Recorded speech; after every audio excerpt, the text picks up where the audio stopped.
São João, capítulo de número 17. Depois de dizer isso, Jesus olhou para o céu e orou: Pai, chegou a hora. Glorifica o teu filho, para que o teu filho te glorifique, pois lhe deste autoridade sobre toda a humanidade, para que conceda vida eterna a todos que lhe deste. Esta é a vida eterna, que te conheçam, o único Deus verdadeiro, e a Jesus Cristo, a quem enviaste. Eu te glorifiquei na terra, completando a obra que me deste para fazer. E agora, Pai, glorifica-me junto a ti com a glória que eu tinha contigo antes que o mundo existisse. Eu revelei teu nome àqueles que do mundo me deste. Eles eram teus. Tu os deste a mim, e eles têm obedecido a tua palavra. Agora eles sabem que tudo o que me deste vem de ti, pois eu lhes transmiti as palavras que me deste, e eles as aceitaram. Eles reconheceram de fato que vim de ti e creram que me enviaste. Eu rogo por eles. Não estou rogando pelo mundo, mas por aqueles que me deste, pois são teus. Tudo o que tenho é teu, e tudo o que tens é meu, e eu tenho sido glorificado por meio deles. Não ficarei mais no mundo, mas eles ainda estão no mundo, e eu vou para ti. Pai Santo, protege-os em teu nome, o nome que me deste, para que sejam um. Assim como somos um, enquanto estava com eles, eu os protegi e os guardei no nome que me deste. Nenhum deles se perdeu, a não ser aquele que estava destinado à perdição, para que se cumprisse a Escritura. Agora eu vou para ti, mas digo estas coisas enquanto ainda estou no mundo, para que eles tenham a plenitude de minha alegria. Dei-lhes a tua palavra e o mundo os odiou, pois eles não são do mundo, como eu também não sou. Não rogo que os tires do mundo, mas que os protejas do maligno.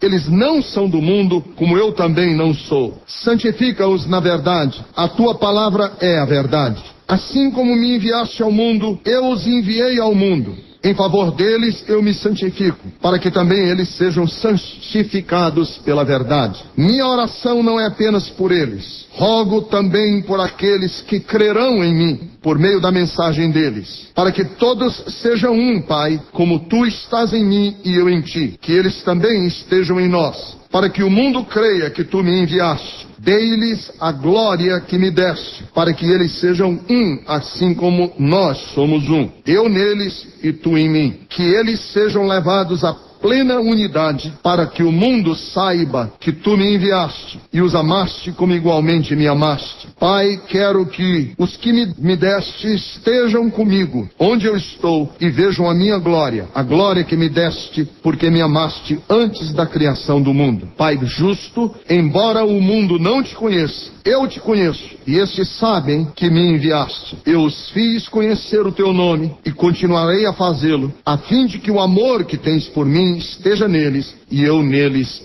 esteja. Amém. Vamos imaginar que aconteça um grande desastre, só a título de imaginação. Não estou nem profetizando e nem esperando que isso aconteça. Mas vamos imaginar que acontecesse um grande desastre, magnífico, enorme, um cataclisma de proporções mundiais. As cidades fossem destruídas, os países fossem arrasados e o mundo fosse condenado às ruínas do tempo das cavernas mais uma vez. Tudo ficasse soterrado, tudo. E a humanidade tivesse que começar do tempo da pedra lascada de novo. Depois de uns 500, 600 anos, o mundo se civilizasse novamente. E alguns arqueólogos desta outra geração que iria surgir, por hipótese, começasse a escavar, como os arqueólogos hoje escavam. Os arqueólogos vão lá para o Egito e ficam cavando, procurando as múmias. Vamos imaginar que daqui a 1000 anos, outros arqueólogos estivessem escavando o mundo que nós estamos vivendo hoje. O que é que eles pensariam? Depois que se descobrissem as ruínas do mundo, e eles escavassem essas ruínas,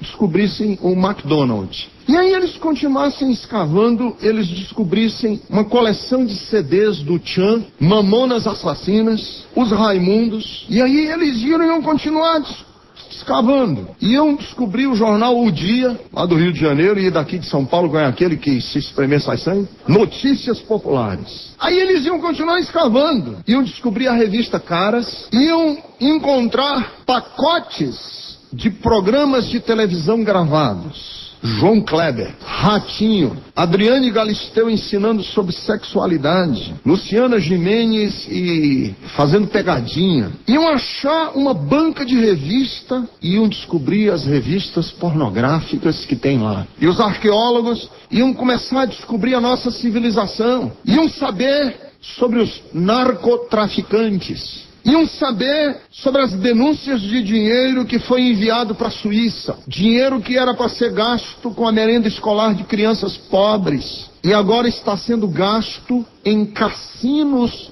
em Mônaco. Dinheiro que era de criança pobre sendo gasto no cassino de Mônaco. Eles iam continuar escavando. Iam acertar com alguns programas evangélicos na televisão. Iam ouvir, rindo, os testemunhos de cura. Foi uma cura na dobra da perna direita, do mal-estar que estava aqui. O que é que esses arqueólogos pensariam da minha e da sua civilização, dos tempos que nós estamos vivendo? O que eles pensariam de uma civilização que se alimenta culturalmente de lixo, que se alimenta espiritualmente de capim seco, que convive diariamente com águas de esgoto? O que esse arqueólogo pensaria da minha e da sua civilização? Por que é que eu estou inventando essa historinha? Porque eu e você estamos imersos, saturados de uma cultura, e a gente não se percebe como ela é medíocre, pequena, rasteira.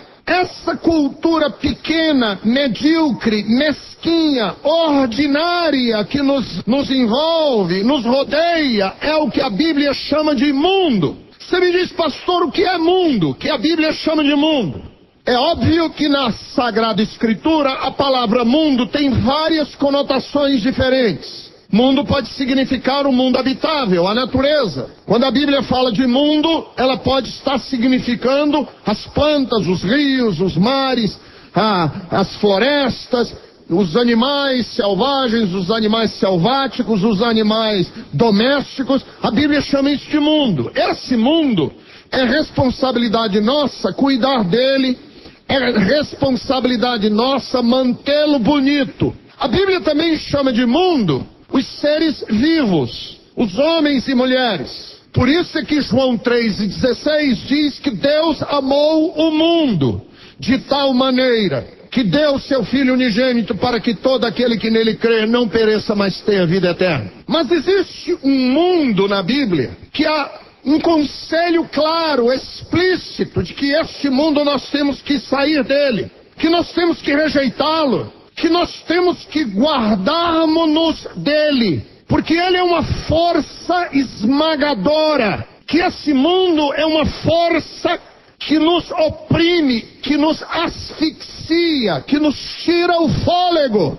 Que mundo é esse que nós temos que temer? O mundo que nós temos que temer, o mundo que nós temos que fugir, o mundo que nós temos que resistir e o mundo que nós temos que denunciar é um sistema que escraviza enquanto promete liberdade. É um sistema que entristece enquanto está prometendo alegria. É um sistema que cansa enquanto está prometendo paz. É um sistema que nos traz fadiga enquanto está prometendo descanso. O que é mundo, pastor, nas Sagradas Escrituras? Deixa eu lhes dizer o que é mundo. Mundo é um sistema, não é uma coisa. Mundo não é um governo. Quando eu falo mundo, eu não estou falando do governo. Eu não estou falando da televisão. Quando eu falo de mundo, eu não estou falando de cinema. Quando eu falo de mundo, eu não estou falando de revista. Quando eu falo mundo, eu estou falando de um espírito que governa a televisão, o governo, as revistas, os jornais. É um espírito. É uma força espiritual que está, de alguma maneira, com seus tentáculos, como se fosse um polvo, que está com as suas garras, que está com seus braços, como se fosse uma deusa de vários braços, querendo, uma aranha de vários braços, querendo abarcar o sistema de vida no qual nós estamos inseridos. Então mundo é religião sem relacionamento com Deus. Isso é mundo. O que é mundo? Mundo são todas essas forças que geram em nós apatia, indiferença, que vão nos matando devagarzinho. São energias que vão causando em nós ansiedade e fadiga. É um espírito que causa em nós o sentimento de enganar e de mentir. É um sistema que gera degradação interior, que rouba as pessoas da sua identidade própria, que mata a alma das pessoas, que nos deixa como zumbis. Sabe o que é zumbi? Zumbi é um defunto ambulante. Zumbi é um defunto que anda, mas não tem alma, mas não tem vida. É só o corpo andando. Esse é o fruto, esta é a manifestação desse espírito que nós chamamos de mundo, que gera em nós inveja, que gera em nós apetite por aquilo que é grotesco, que gera em nós apetite pelo que é macabro, que gera em nós apetite pelo que é sujo, que gera em nós apetite pelo que é de má índole. Isso é mundo, que nos faz curiosos dos porões da moralidade. Isso é mundo. Mundo trabalha com a nossa curiosidade. E esse mundo está presente, queridos irmãos, na igreja, no lar, na sua casa. Este mundo está ao redor de nós, no trabalho. Este mundo nos rodeia, aonde nós vamos, no que nós fazemos, porque ele é um espírito. Então vejam, o mundo gera homens que não têm um propósito na vida, senão de se manterem vivos. Porque o mundo nos rouba de propósitos. O mundo tira de nós o futuro. O mundo tira de nós o futuro, porque nós não temos mais futuro. O mundo não nos dá futuro. O mundo nos ensina que você não tem sentido na sua existência. O único sentido da sua existência é o de se manter vivo e aproveitar o agora. E o mundo tem uma filosofia. A filosofia do mundo é: comamos e bebamos, porque amanhã morreremos. Por isso que o Deus deste mundo é o ventre. Deus deste mundo é o ventre. Está escrito na palavra de Deus. São os desejos viscerais que nós temos. São as nossas paixões. Esses são os nossos deuses. O mundo gera em nós um apetite pelo aqui e o agora. Nós rasgamos os projetos futuros. É hoje que vale. O mundo diz que você não tem ninguém, você está sozinho. O mundo ensina a nós que sou eu e eu sozinho, que eu não posso contar com ninguém, que eu tenho que me virar. Vocês se lembram que Jesus foi tentado 3 vezes lá no deserto pelo diabo? Da primeira vez, Jesus foi tentado no seu apetite, porque ele havia passado 40 dias e 40 noites sem comer. E o texto das Escrituras diz que no fim ele teve fome. E quando ele teve fome, o diabo lhe apareceu, ofertando para ele a possibilidade de transformar pedras em pães. E ele resistiu. Quando ele disse que nem só de pão vive o homem, mas de toda palavra que procede da boca do Senhor. A segunda tentação do diabo foi um pouco mais forte. O diabo colocou em questão se ele era mesmo filho de Deus. Levou Jesus até o pináculo do templo e disse: joga-te daqui para baixo e vamos ver se Deus te segura, porque está escrito que ele dará ordem aos anjos a teu respeito. E Jesus disse e respondeu a Satanás dizendo: não tentarás o Senhor teu Deus. Mas a terceira tentação que o diabo ofereceu a Jesus, esta foi a mais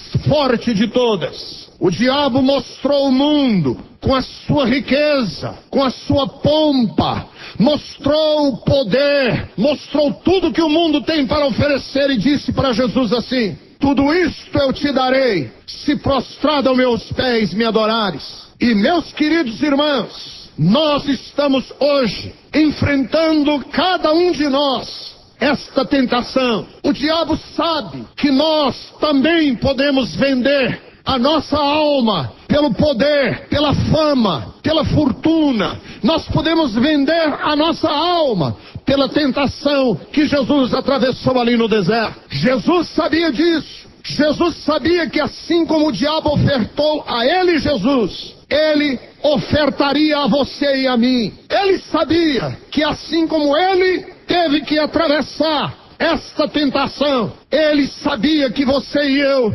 também teríamos que atravessar algum dia na nossa vida. E ele respondeu a Satanás dizendo que somente a Deus adorarás e somente a ele prestarás culto. E assim o Senhor venceu aquela visão que o diabo lhe deu do mundo com a sua fortaleza. Agora preste atenção, que é nesse sentido, é sabendo da força magnética que o mundo tem no coração dos homens, porque ele mesmo tinha experimentado esta força. É sabendo como é arrasador ser tentado pelo diabo com o mundo, que Jesus orou a oração sacerdotal. A maior preocupação de Jesus na oração sacerdotal é com o mundo. Se nós prestarmos atenção nesta oração, Jesus mostra para nós e nos ajuda a vencermos o mundo através desta oração sacerdotal. Vamos versículo por versículo do capítulo 17 de São João e vamos entender o que é e como que Jesus pode nos ajudar a vencer o mundo. Em primeiro lugar, Jesus nos mostra que o mundo é um estado ou cultura que promove o isolamento das pessoas. Versículo de número 11, Jesus orou, pedindo ao Pai uma coisa. No versículo de número 11, diz assim: não ficarei mais no mundo, mas eles ainda estão no mundo, e eu vou para ti. Pai, agora veja, a oração, protege-os em teu nome, o nome que me deste, para que sejam um. Vejam esta oração, protege-os para que sejam um. Protege-os do quê? Quando ele diz assim, Pai, protege, cuida, Pai, toma cuidado para que eles sejam um. Por que é que ele pede para que eles sejam um? E pede que o Pai os proteja do mundo. Porque no mundo nós somos isolados uns dos outros. No mundo nós vivemos a filosofia do eu primeiro. No mundo nós vivemos a filosofia venha o meu e o teu você se vira. No mundo impera a filosofia do egoísmo. No mundo impera a filosofia do mais forte. Vença o mais forte. E quem não tem competência, que se esborre na vida. É essa a filosofia do mundo.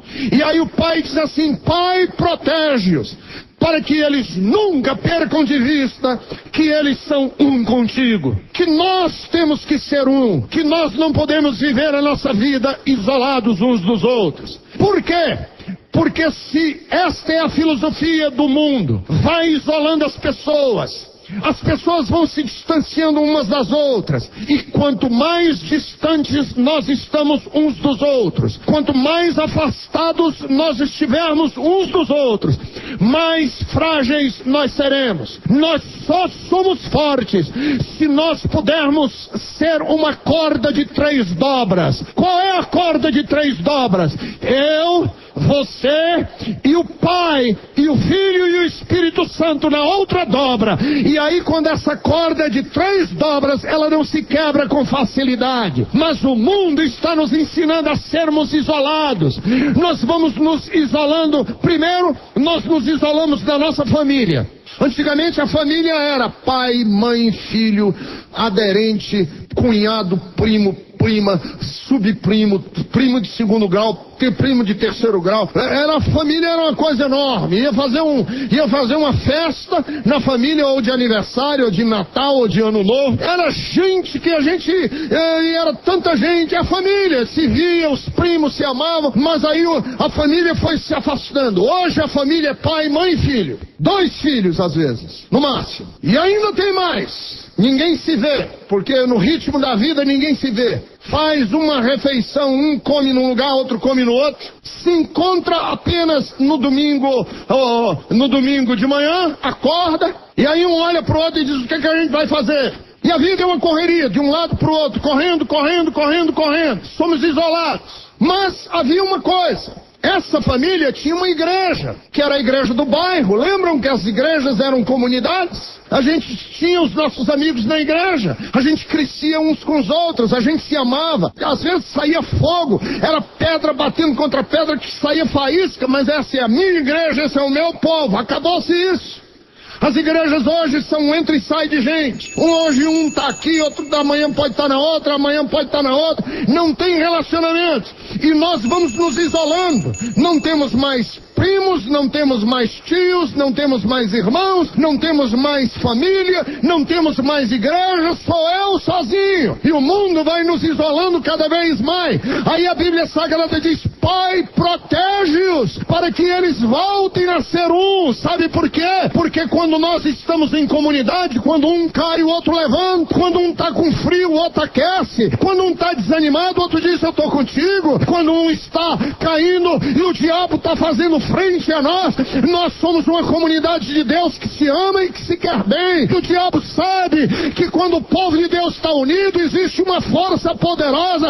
É por isso que no Salmo 133 diz: ó, quão bom e quão suave é que os irmãos estejam em união, porque o Senhor derrama a bênção, que é como óleo que desce pela barba, a barba de Arão. Pai, protege-os para que eles sejam um. Porque para um cordeiro ter medo de lobo, isso não causa admiração. Mas cordeiro ter medo de outros cordeiros, isso é fora do comum e monstruoso. Cordeiro não tem medo de outros cordeiros. E o que o diabo e o mundo está fazendo é que nós temos medo do outro. A gente se reúne e fica pensando assim: quando é que ele vai me dar a facada? Quando é que ele vai me trair? Quando é que ele vai me decepcionar? Quando é que ele vai me julgar? Então eu não quero ser mais cordeiro, eu quero ser porco-espinho. E aí nós somos um grupo de porco-espinho. Coletivo de porco é vara. Uma vara de porco-espinho. Ninguém se abraça, porque se abraçar espeta um ao outro. Estamos juntos, mas somos fracos. Porque a fortaleza é quando nós estamos juntos.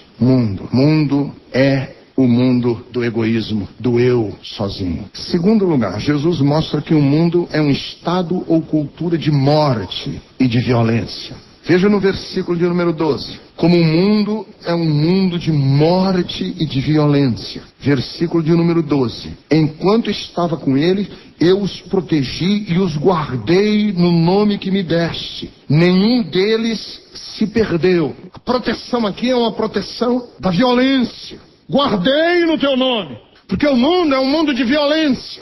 Vejam que é uma cultura de morte e de violência, porque este mundo tem um príncipe, e o príncipe deste mundo é conhecido por matar, roubar e destruir. E é por isso que em João 12:31, Jesus diz: chegou o momento de ser julgado este mundo, e agora o seu príncipe será expulso. Tem um príncipe. É tão forte essa cultura de morte que a Bíblia Sagrada nos diz, na 1 de João, capítulo de número 5, versículo de número 19, que agora o mundo inteiro jaz no maligno.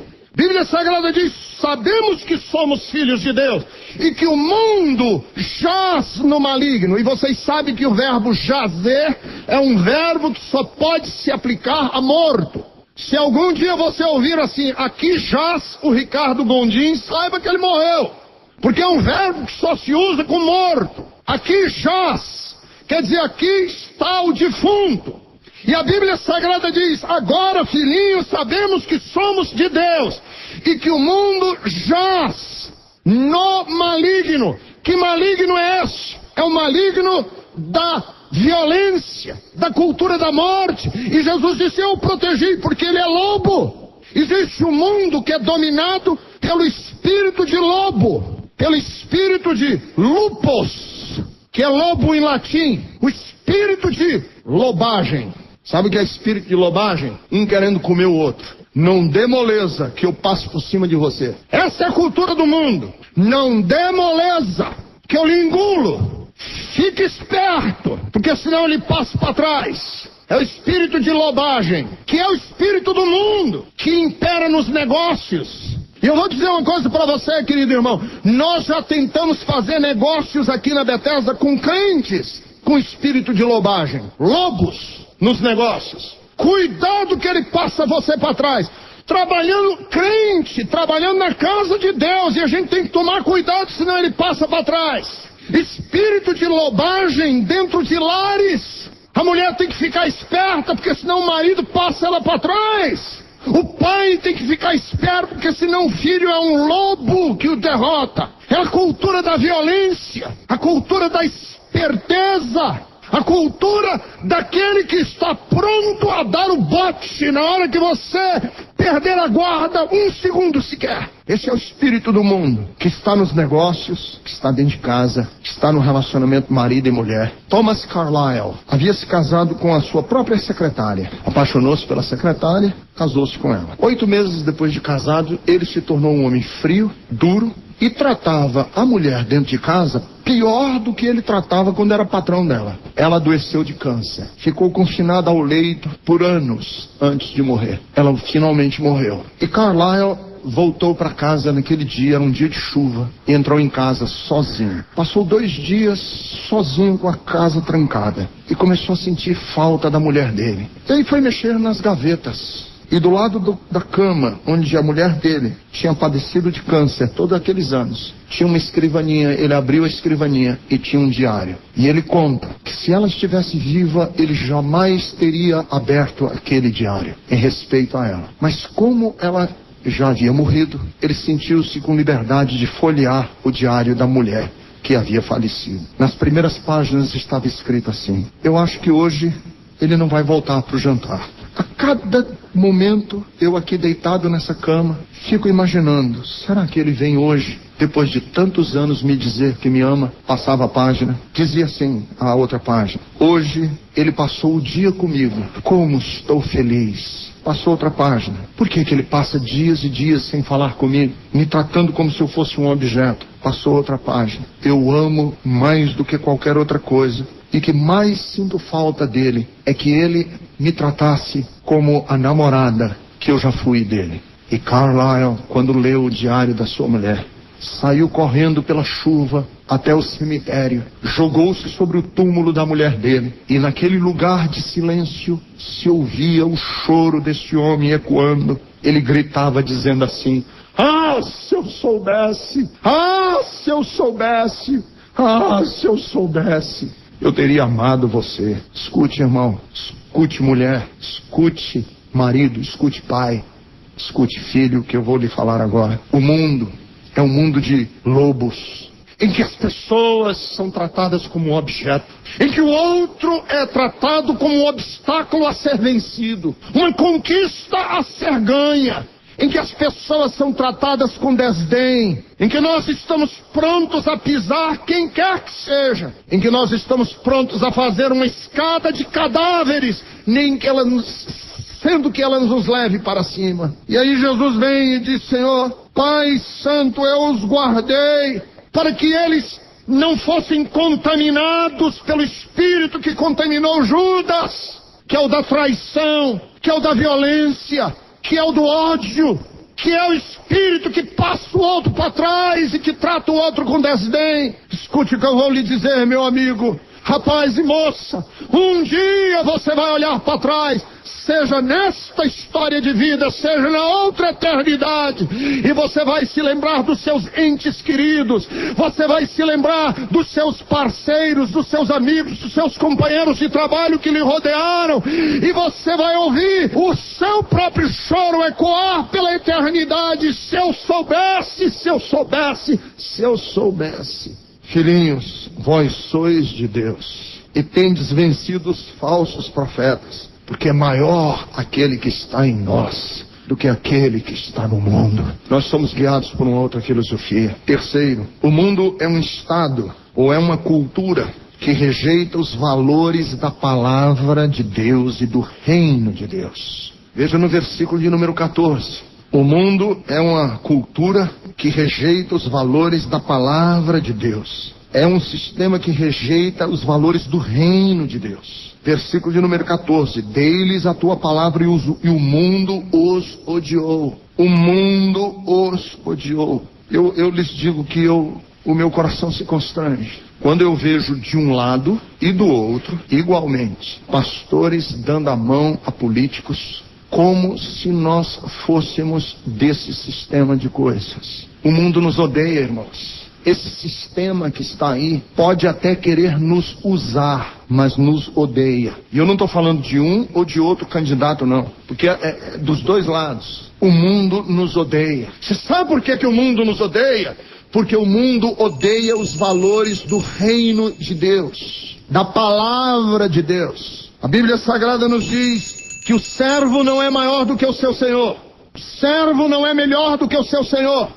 Se o mundo odiou a Jesus, também deve nos odiar. Eu acho que foi o Spurgeon que contou uma vez. Ele disse assim: vamos imaginar que uma pessoa mate o seu irmão a sangue frio. Que uma pessoa dê alguns tiros no seu irmão e mate o seu irmão a sangue frio. Por um motivo banal. O que é que eu poderia pensar de você se eu visse você daqui a alguns dias andando de braços dados com o assassino do seu irmão? O que é que você pensaria? O que é que eu pensaria dessa pessoa? Que no mínimo essa pessoa é conivente com esse crime. E pior do que isso, essa pessoa detesta o irmão que acabou de morrer. O mundo foi quem levou Jesus à cruz do Calvário. Por isso que uma pessoa me perguntou e disse: pastor, a pessoa me chamou e disse: pastor, me diga uma coisa, por que a igreja Bethesda não é maior? Tem tantos pastores aí falando abobrinha, a igreja deles é forte, com gente rica, a igreja não tem dificuldade, e a Bethesda parece que não...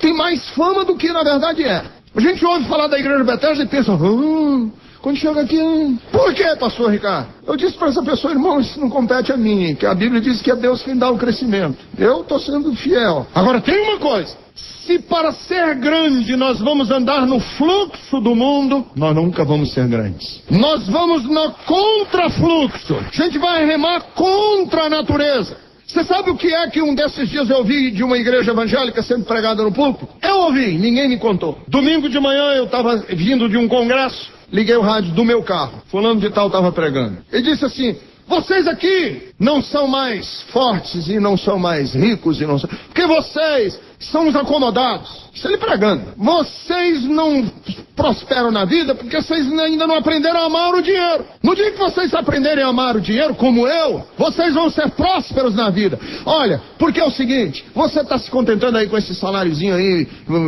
larga esse emprego, vai tentar a vida. Foi isso que eu fiz. Só para vocês terem uma ideia. Quando eu era criança eu amava tanto dinheiro que eu roubava a carteira do meu pai. E agora que eu estou na igreja tal, agora é só correr pro abraço. E eu ouvi essa coisa, eu não sei se eu queria chorar, se eu queria que Jesus me arrebatasse logo. Eu não sei o que eu queria fazer dentro do carro. Sabe por quê? Porque eu pensei assim: essa é uma mensagem que confirma o mundo. Essa é uma mensagem que fortalece o que o mundo quer. Lógico que essa igreja vai estar abarrotada de gente, porque não está contradizendo o que o coração do homem pede, está fortalecendo o que o coração do homem pede. É isso que o coração humano natural, do homem natural, está pedindo. O que é que ele quer? Soberba, cobiça. É isso que ele quer, o eu, o meu. Ele está confirmando, mas a palavra de Deus é contrária. A mensagem é o oposto disso. E vocês podem prestar atenção que a maioria dos sermões que são pregados nessas igrejas são pregados no Antigo Testamento, antes da Babilônia, antes do exílio. Não tem um sermão que se pregue na carta de Paulo aos Romanos. Prega-se antes do exílio da Babilônia. Porque o período antes do exílio da Babilônia é o período das promessas. E depois do exílio da Babilônia, e no Novo Testamento, a Bíblia não é mais de promessas. A Bíblia agora é um chamado ao sacrifício. Quem quiser vir após mim, negue-se a si mesmo. Se o grão de trigo não morrer, fica só. Quem quiser vir após mim, tome sua cruz. Quem quiser vir após mim, larga pai e mãe. Quem amar o mundo e as coisas que no mundo há, o amor do Pai não está nele. Olhai para as coisas que são do alto e não para as que são da terra. Já estáis crucificados com Cristo. E o nosso desejo não é mais no que é terreno, mas é no que é eterno, porque o terreno passa e o que é eterno permanece para sempre. Quando a igreja e o mundo caminham na mesma direção, tem alguma coisa que está errada. Por quê? Porque o mundo não mudou. O mundo continua o mesmo. E se nós fôssemos tão fiéis como foram os crentes da igreja primitiva, se nós fôssemos tão entregues à causa de Cristo como foram os apóstolos, se nós crêssemos que a nossa missão não é aqui, vivendo uma vida digna e reta, o mundo nos odiaria, como odiou a Cristo, como odiou a Paulo, como odiou a Pedro. Então, se o mundo não mudou e nós estamos andando na mesma direção, quem mudou? A igreja. A igreja mudou. E o chamado de Deus é: volta, arrepende-te, lava-te, compra colírio para retirar as cataratas espirituais que estão bloqueando as tuas visões. E vejas que tu és cego, pobre e nu. Quando esse sistema chamado mundo entra na família, na casa, na igreja, no pastor, no senador, no papa, no presidente da república, no bispo, no apóstolo, quem quer que seja, quando ele entra, ele acaba, ele mata, ele sufoca, ele destrói.